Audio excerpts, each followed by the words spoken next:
Uvracha everyone. This week's parsha is Acharei Mot. After the passing of the sons of Aaron, Nadav, and Avihu, when they got close to Hashem, they got too close.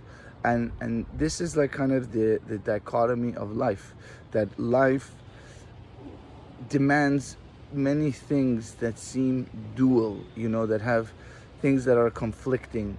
And that's the way Hashem created this world, that it's their thing was that they were very spiritual people, extremely spiritual, but at the same time they got too spiritual, and they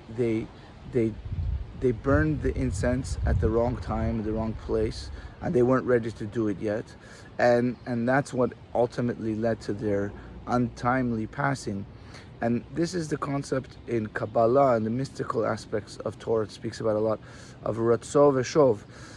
You're supposed to run to Hashem, we're supposed to run to the spirituality, but at the same time, we're supposed to bring that spirituality back into this world. We're supposed to make vessels for that spirituality so that it could express itself. Like if someone is too spiritual for their family and can't relate to their family, and their family doesn't connect, so it's not going to go because they're just spiritual, but their family is not experiencing it, and it's going to create a disconnect. So the idea is always making that connection back to reality. It can't just be a individual spirituality. And I think we see that a lot in the world, that people that they have their spiritual ideals and the world doesn't fit with it, and they're trying to make the world fit with their spiritual ideals. Some religions are like that the world doesn't fit with their spiritual ideals, they're going to change the world, sometimes even through violence, God forbid.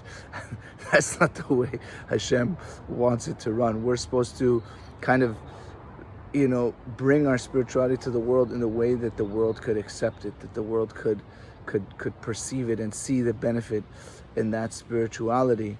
Another topic and discussion of this week's parsha is that it speaks about Yom Kippur.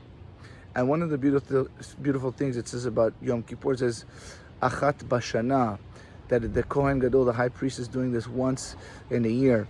And Yom Kippur is the energy of one, because it's the one person that, the main thing was the high priest doing the service in the temple once in a year, the one place that he's really only supposed to go that time, the Holy of Holies. But so too nowadays we can access that energy on Yom Kippur. We could access that energy of oneness. And that's why it's such a special day, that we achieve that level of oneness with Hashem. It's kind of like that running to Hashem, which we were discussing earlier with Aaron's sons, but then we're bringing it down through the rest of the year.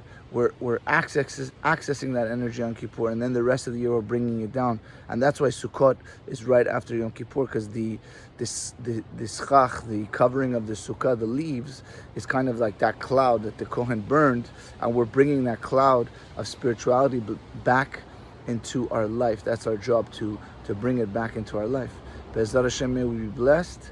This Shabbat is Shabbat Mevarchim. We're blessing the new month of Rosh Chodesh Iyar. I am Hashem, your healer. Today is 13 days of the Omer, which are 1 week and 6 days. Please join us tomorrow at Kal Joseph, and we're having a nice kiddush, and we're having a beautiful kids program, which has been really nice. So we would love to see you all. Shabbat Shalom.